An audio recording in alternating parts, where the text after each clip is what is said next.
Well, being a casting executive was a great experience. I got a chance to do that for 14 years at HBO, and so 14 years at HBO, and I had some independent casting experience for a few years before that. So I really got a chance to experience the difference, and it's very, very interesting because you get to experience all the good fun stuff about casting, like working with actors, which is hands down my absolute favorite part of casting.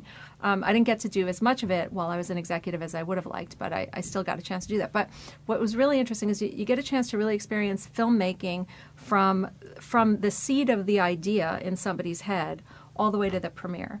And usually when you're actually casting a project, you're just in the pre-production phase of something, and then you move on to something else or whatever, and then your project, a year and a half later, if it's a film, comes out and you're like, oh yeah, I worked on that.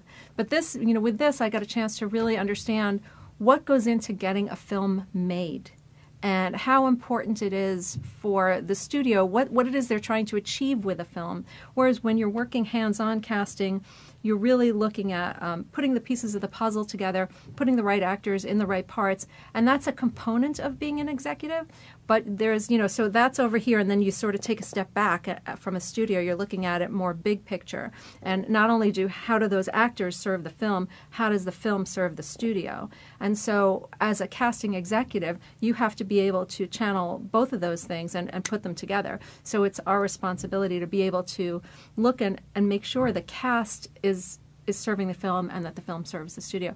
So for actors, what I could say to you, when you get to know casting executives and you take their workshops or you meet them or whatever, just know that they're your advocates. They want you to be good, just the way the regular casting director does want you to be good. But they also are looking at a bigger picture of something.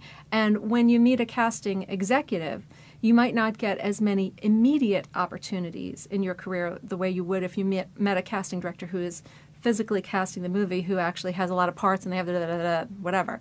A casting executive has more projects, but has maybe less opportunity to bring in people on a smaller scale than on a larger scale. And what I mean by that is, at an executive level, you're really looking to cast, your first thought is to cast the big leads, because that's the part that serves the studio, right? So you're looking to cast the big leads and get those things in place, and then work with the casting director to create the rest of the picture, meaning cast all the rest of the parts. And the casting director themselves are the ones that are out there auditioning you most of the time.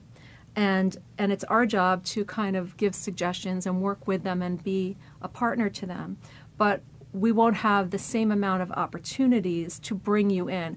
Like, for example, if I bring a casting director on to cast a film, it's because I trust their vision and their taste. So I'm not going to micromanage them and say, hey, I just, here's 50 actors I want you to see for this day player part. That would be sort of encroaching upon their territory, and it would be sort of implicitly, it would be implying I don't really trust you.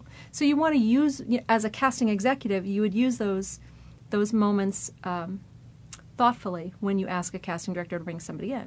When you're passionate about somebody, when you feel like maybe they're missing something, or maybe you do meet somebody in a workshop or in some situation and you ask them to be seen, but you don't do it often because that would be stepping on their toes. Does that make sense?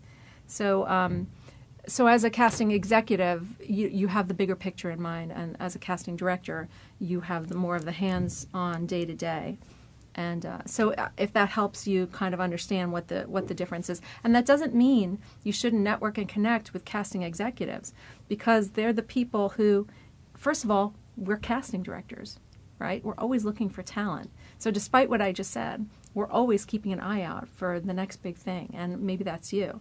So, and here's another thing. Every single casting executive that I know, including myself, was once an independent casting director, and usually once they leave a studio, they become an independent casting director again. So these are people that you want to know regardless. That's why I said it's in the short term, meeting an online casting director, somebody who's out there auditioning, is good for you because you'll get more opportunities. But in the long term, and if you're an actor and you're a professional, you want to think of yourself as a business with a scope of a career in the long term. You're going to want to be creating relationships that are important in the short term and important in the long term.